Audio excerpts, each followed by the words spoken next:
আসছে কোরবানি। বর্তমানে নেট দুনিয়ায় একটি রেসিপি খুবই ভাইরাল।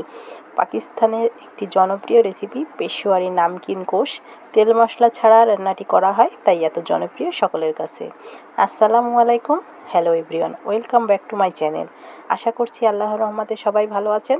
তো চলে এসেছি নতুন আরও একটি রেসিপি নিয়ে, পাকিস্তানের সেই বিখ্যাত পেশোয়ারি নামকিন বিফ। আপনারা চাইলে এটা খাসির মাংস দিয়েও রান্না করতে পারেন। আজকে আমি প্রেশার কুকারে এই রান্নাটা করব। আপনারা চাইলে এখানে প্যানও ব্যবহার করতে পারেন, তাতে গ্যাসটা একটু বেশি পড়বে। আমি দ্রুত সিদ্ধ ও গ্যাসের খরচ বাঁচাতে প্রেশার কুকার ব্যবহার করেছি। এখানে আমি প্রায় 1 কেজির মতো গরুর মাংস নিয়েছি। মাংসগুলো পরিষ্কার করে আমি ছোট ছোট করে টুকরো করে কেটে নিয়েছি। আপনারা চাইলে বড় বড় পিস করতে পারেন। আমি মাংসের সাথে একটা বড় সাইজের নলি নিয়েছি। আর অবশ্যই মাংসগুলো তেল চর্বি সহ নিতে হবে, যেহেতু এই রান্নাতে আমি এক্সট্রা কোনো তেল ব্যবহার করব না, তাই তেল চর্বি সহ মাংস নিলে রান্না করার সময় মাংসের ঝোলটাও অনেক জুসি ও ফ্লেভারফুল হবে। এ পর্যায়ে আমি 5 থেকে 6টা ছোটো সাইজের আলু নিয়েছি। তো যাদের আলু পছন্দ না তারা স্কিপ করতে পারেন। তারপর 5 থেকে 6টি আস্ত পেঁয়াজ দিয়ে দিয়েছি। কয়েকটা রসুন আস্ত উপরে খোসা ছাড়িয়ে দিয়ে দিলাম। মাংসের এই রসুনগুলো খেতে আমার কাছে খুবই টেস্ট লাগে। এরপর 5 থেকে 6টা কাঁচামরিচ দিয়ে দিলাম। একটা বড় সাইজের টমেটো টুকরো করে কেটে দিয়ে দিলাম।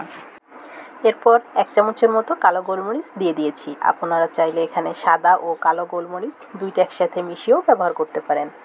তারপর এখানে আমি লবণ ব্যবহার করেছি প্রায় 1.5 চামচের মতো।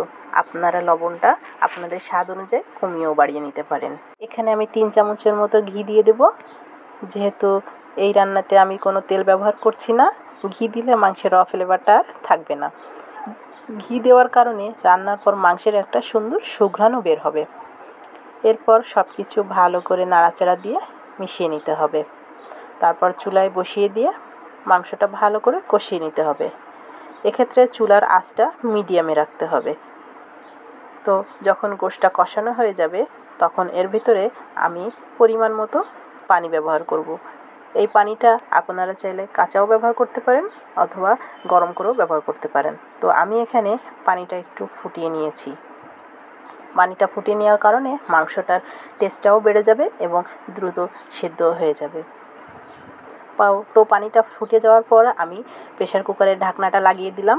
এরপর 5 থেকে 6টা সিটি দিয়ে নিলাম। এখানে মাংস যতটা নরম হবে খেতে ততটাই টেস্টি লাগবে।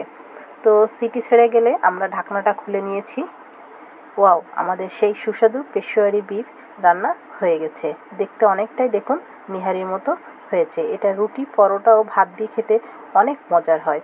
অনেকে ভাবেন তেল মশলা ছাড়া রান্না খেতে মজা হবে কিনা। তাদের বলবো এই রেসিপি ফলো করে বাসায় একবার হলেও ট্রাই করে দেখেন। আশা করছি ভালো লাগবে।